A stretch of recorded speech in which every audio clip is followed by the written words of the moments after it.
दोस्तों, ईरान ने इसराइल पर ऐसा हमला बोला है कि पूरा मिडिल ईस्ट हिल गया है और इस जंग की चपेट में आ गया है भारत का अडानी ग्रुप भी। सोशल मीडिया पर यह दावा किया जा रहा है और तस्वीरें भी शेयर की जा रही है। सच क्या है आज के इस वीडियो में आपको बताऊंगी। नेतन्याहू ने ईरान पर हमला कर अपने लोगों को मरने के लिए देश में अपने यानी कि इसराइल में कैद कर दिया है। यहूदी देश छोड़कर भागना चाहते हैं पर भाग क्यों नहीं पा रहे हैं, ये भी आपको बताऊंगी। जर्मनी और फ्रांस की आलोचना पर ईरान भड़क गया है और मुंह तोड़ जवाब दिया है। क्या कुछ कहा गया है ईरान की तरफ से आज के इस वीडियो में सब कुछ हर एक डिटेल आपको बताने वाली हूँ, इसलिए दोस्तों पूरा वीडियो अंत तक देखिएगा। बहुत कुछ खास ईरान और इसराइल की जंग से जुड़ा आपके लिए लेकर सुबह सुबह हाजिर हूँ। वीडियो शुरू करो उससे पहले आपसे गुजारिश की लाइक जरूर से कर दिया करिए दोस्तों, और सब्सक्राइब भी चैनल को जरूर से कर दिया करिए। चलिए शुरू करते हैं वीडियो। द लाइव टीवी, सच सबसे आगे। आदाब दोस्तों, मेरा नाम है मुस्बा खान और आप मुझे द लाइव टीवी पर देख रहे हैं। ये खबर देखिए जो आपकी स्क्रीन पर है। इसमें ये दावा किया जा रहा है कि ईरान के मिसाइल हमले ने इसराइल के हाइफा पोर्ट को नुकसान पहुंचाया है, भयानक नुकसान पहुंचाया है। इसी पोर्ट में भारत की अडानी ग्रुप की 70% यानी 70% हिस्सेदारी है। इस हमले में भारत की कंपनी अडानी का $4.2 बिलियन का कार्गो टर्मिनल तबाह हो गया है। लेकिन इस हमले की सच्चाई क्या है, इस खबर की सच्चाई क्या है? क्या वाकई भारत को बड़ा नुकसान हुआ है? भारत की सबसे बड़ी कंपनियों में से एक अडानी ग्रुप इसराइल के हाइफा पोर्ट में $4.2 बिलियन का कार्गो टर्मिनल चला रही है। ये बात बिल्कुल सच है दोस्तों। ईरान ने शनिवार रात इसराइल के हाइफा पोर्ट और पास के तेल रिफाइनरी पर मिसाइलें दागी, ये बात भी सच है। लेकिन $4.2 बिलियन का कार्गो टर्मिनल पूरी तरह तबाह हो गया, ये खबर गलत है। आपकी स्क्रीन पर इकोनॉमिक टाइम्स की खबर है दोस्तों। इस खबर के मुताबिक अडानी ग्रुप के CFO जुगेशिंदर रॉबी सिंह ने इस खबर को पूरी तरह से गलत बताया है। उन्होंने साफ ये कहा है कि अडानी का पोर्ट सुरक्षित है, सिर्फ कुछ शर्पनल यानी कि मिसाइल के टुकड़े एक केमिकल टर्मिनल में जो है वो गिरे थे, लेकिन कोई नुकसान ऐसा भारी नहीं हुआ है। खबर के मुताबिक कुछ और प्रोजेक्टाइल पास की रिफाइनरी के पास गिरे हैं। दोस्तों, इसराइल में हालात बेकाबू है, ये बात सच है। ईरान के मिसाइल हमलों से देश में डर और दहशत फैल गई है। इसराइल में एयरपोर्ट बंद है, लोग देश छोड़कर भागना चाहते हैं लेकिन रास्ता नहीं है। नेतन्याहू ने ईरान पर हमला कर अपने लोगों को मरने के लिए देश में कैद कर दिया है। यकीन ना हो तो ये तस्वीरें देखिए आपकी स्क्रीन पर जो है। ईरान के हमलों के बाद हजारों लोग इसराइल के एयरपोर्ट पर जमा हो गए। सबको बस एक ही डर सता रहा है, कैसे अपनी जान बचाई जाए, कैसे देश से भागा जाए। सबसे बड़ा सवाल, जब प्रधानमंत्री नेतन्याहू खुद देश से भाग गया तो जनता क्या करे? अब जनता में गुस्सा और घबराहट दोनों बढ़ती जा रही है। ईरान के सफल हमलों ने इसराइलियों में आतंक फैला दिया है और अब वे जान बचाकर किसी तरह से भागना चाहते हैं, भागते हुए नजर आ रहे हैं। आपकी स्क्रीन पर आप वीडियो भी देख सकते हैं दोस्तों। अगर एक हफ्ता भी ये जंग चली तो यकीन मानिए इसराइल को हमला करना बहुत भारी पड़ने वाला है, क्योंकि जिस तरह के हालात इस वक्त इसराइल में नजर आ रहे हैं, उनकी खुद की जनता नेतन्याहू को घेर लेगी, दबोच लेगी दोस्तों। जिस तरह से भाग रहे हैं यहूदी, देश छोड़ छोड़कर भागने की कोशिश कर रहे हैं, वो तस्वीरें इसी तरफ इशारा कर रही है। ईरान ने इसराइल पर जो हमला किया उसमें सिर्फ बिल्डिंग्स नहीं टूटी है, टेक्नोलॉजी सेंटर तबाह हो गए हैं और एयरपोर्ट लगभग 4 दिन से बंद पड़ा है। लोग क्या करें समझ नहीं पा रहे हैं, भाग भी नहीं पा रहे हैं। इसराइल की तबाही का मंजर आपको मैं दिखाना चाहती हूँ। तस्वीर देखिए आपकी स्क्रीन पर जो है दोस्तों। ये नया फुटेज है जहां पर आप देख सकते हैं कि किस तरह से तेल अवीव के साउथ में बसे बैट याम शहर की ये बिल्डिंग्स टूटी पड़ी हैं दोस्तों। अब पूरी तरह मलबे में बदल चुकी हैं, यानी मलबा बन चुकी हैं। जिस तरह से गजा में इसराइल ने अपना हमला कर करके वहां की बिल्डिंगों, वहां के घरों को मलबे में तब्दील कर दिया गया, सेम वही हाल इस वक्त आप इसराइल में देख पा रहे होंगे।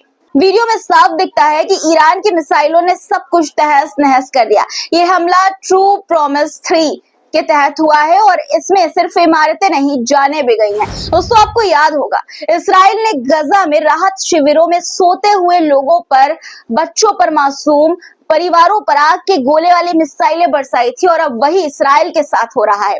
खबर है कि ईरान की मिसाइलें उन घरों पर गिरी जहां लोग सो रहे थे।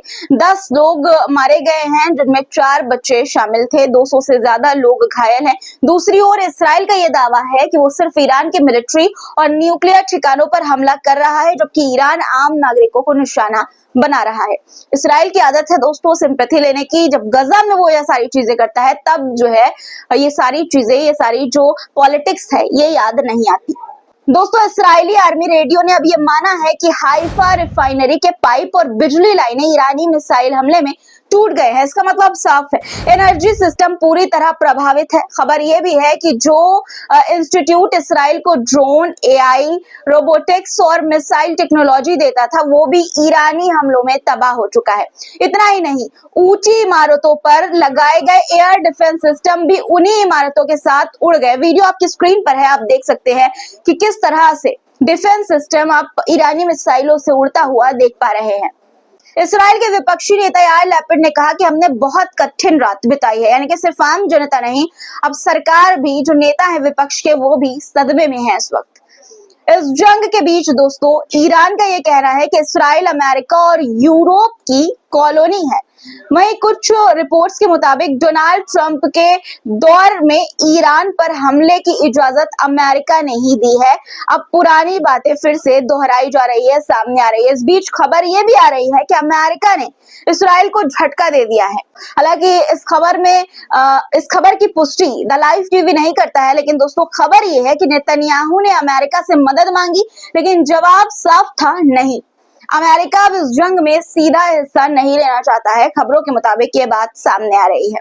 एक और चौंकाने वाली चीज जो सामने आई है, वो आपके स्क्रीन पर है, आप देख पा रहे होंगे। लेबनान के कुछ लोग सोशल मीडिया पर ईरानी मिसाइल को देखकर खुश हो रहे हैं, जश्न मना रहे हैं। किस तरह से, एक बार आवाज के साथ आप देखिए वीडियो।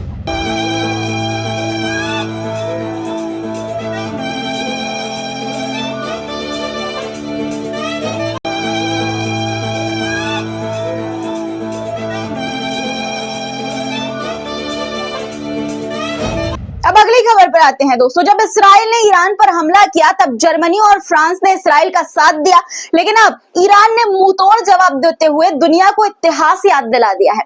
तेहरान ने साफ ये कहा, उसका साफ ये कहना है कि जर्मनी, जिसने 2 विश्व युद्ध छेड़े, और फ्रांस, जो आज भी झूठ फैला रहा है, उन्हें चुप रहना चाहिए।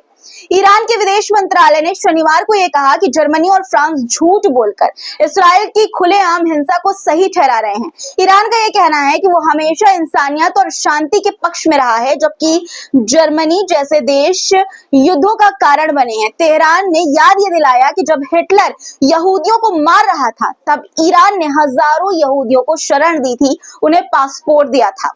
ईरान ने फ्रांस के राष्ट्रपति मैक्रो पर भी निशाना साधा। ईरान का यह कहना है कि जब इसराइल हमारे घरों को बम से उड़ा रहा है और निर्दोष लोगों को मार रहा है, उस समय मैक्रोन को सिर्फ ईरान के शांतिपूर्ण न्यूक्लियर प्रोग्राम की चिंता है। ईरानी प्रवक्ता ने यह कहा कि ये दोहरा रवैया और पाखंड बेहद शर्मनाक है।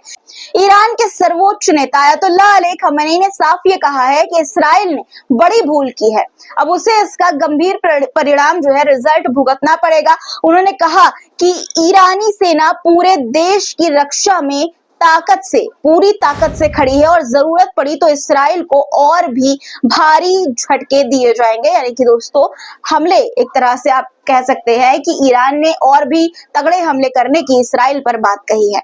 आज के लिए फिलहाल इतना ही। आज की खबरों पर आपकी क्या राय है, कमेंट में जरूर लिखिएगा। चैनल को सब्सक्राइब नहीं किया तो फटाफट कर लीजिए, लाइक बटन प्रेस करके जाएगा। फिर मुलाकात होगी, तब तक के लिए अपना ख्याल रखिए। खुदा हाफिज। द लाइव टीवी, सच सबसे आगे।